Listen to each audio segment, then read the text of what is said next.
Hello students, நம்ம இன்னைக்கு இந்த வீடியோவில் என்ன பார்க்க போகிறோம்னா சாப்டர் 6ல் மிஸ்லேனியஸ் எக்ஸசைஸில் கொஸ்டின் நம்பர் 16 பார்க்க போகிறோம்.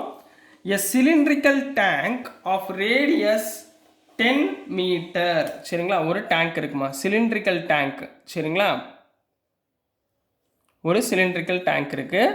இதனுடைய ரேடியஸ் இருக்குது பார்த்தீங்களா, இது ஆர்னு எடுத்துக்குவோம். இது வந்து 10 மீட்டர்னு இருக்குன்னு வச்சுக்கோங்க, கொடுத்துருக்காங்க இருக்குன்னு. அப்போ இதோட ஹைட் வந்து ஹெச்னு எடுத்துக்கோங்க. Is filled with weight of rate of 314 cubic meter per hour. இதில் வந்து என்ன பண்ணுவாங்கன்னா வீட்டை வந்து ஃபில் பண்ணுறாங்கம்மா.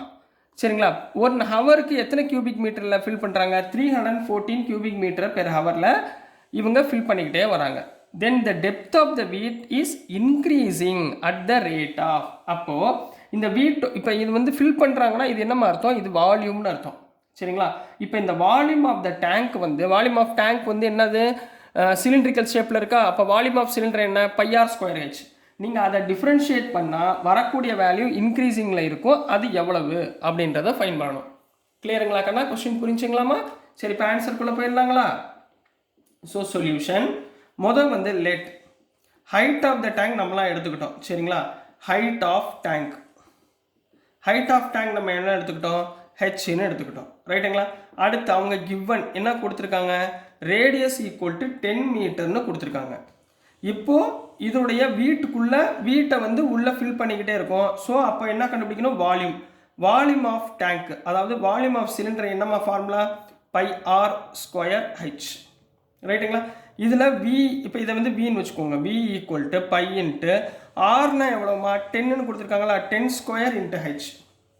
அப்போ விச் இஸ் ஈக்குவல் டு 10 ஸ்கொயர்னா 100 பை ஹெச்னு ஆயிரும். ரைட்டுங்களாமா? இப்போது இங்கே வந்து ஹவரில் கொடுத்துருக்காங்க. அப்போ differentiating with respect to time, அதாவது டீயை பொறுத்து டிஃப்ரென்ஷியேட் பண்ணணும். அப்போ டிஃப்ரென்ஷியேட் பண்ணிங்கன்னா டிவி பை டிடியில் போடணும். Dv by dt equal to pi 100. இது ரெண்டுமே கான்ஸ்டன்ட். ஸோ நம்ம என்ன பண்ணணும்? 100 பையை அப்படியே வச்சுக்கிறோம். ஹெச்சை டிஃப்ரென்ஷியேட் பண்ணால் டிஹெச் பை டிடி. கிளியராக கண்ணா? Dh by DD.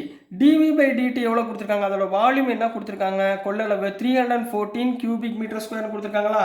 அப்போது கிவன் என்ன கொடுத்துருக்காங்க? டிவி பை டிடி வந்து 314ன்னு கொடுத்துருக்காங்க. Which is equal to 100 pi dh by டிடின்னு போட்டுடலாங்களா? ரைட்டுங்களாமா? இது வரைக்கும் புரிஞ்சுங்களா? இப்போ டிஹெச் பை டிடியை மட்டும் வச்சுக்கோங்க. Dh by dt equal to 314 divided by 100 பைன்னு போட்டலாமா? 314 divided by 100 எவ்வளவு? 3.14 divided by பை. பையோட வேல்யூ என்னமா? 3.14 தெரியும்ல? 3.14 தான் பையோட வேல்யூ. ரெண்டையும் கேன்சல் பண்ணால் which is equal to 1. ரைட்டுங்களா? இங்கே 1 மீட்டர் பெர் ஹவர் என்ன இருக்குது? 1 மீட்டர் பெர் ஹவர். ரைட்டுங்களா? இங்கே 1 மீட்டர் பெர் ஹவர் எங்கே இருக்குது? 7 இருக்குங்களா? ஸோ நம்ம என்ன எழுதணும்? therefore ஸ்மால் a இஸ், அதாவது first option is correct answer அப்படின்னு கம்ப்ளீட் பண்ண போறீங்க. சரிங்களா? So this is the answer for question number 16 கண்ணா. ஸோ டியர் ஸ்டூடெண்ட்ஸ், நான் அனுப்புகிற வீடியோஸ் உங்களுக்கு புரியும் நம்புகிறேன். புரிஞ்சதுன்னா பிடிச்சதுன்னா மறந்துடாமல் லைக் பண்ணுங்கள், ஷேர் பண்ணுங்கள், மறக்காமல் சப்ஸ்கிரைப் பண்ணி சப்போர்ட் பண்ணுங்கள் ஸ்டூடெண்ட்ஸ். தேங்க்யூ.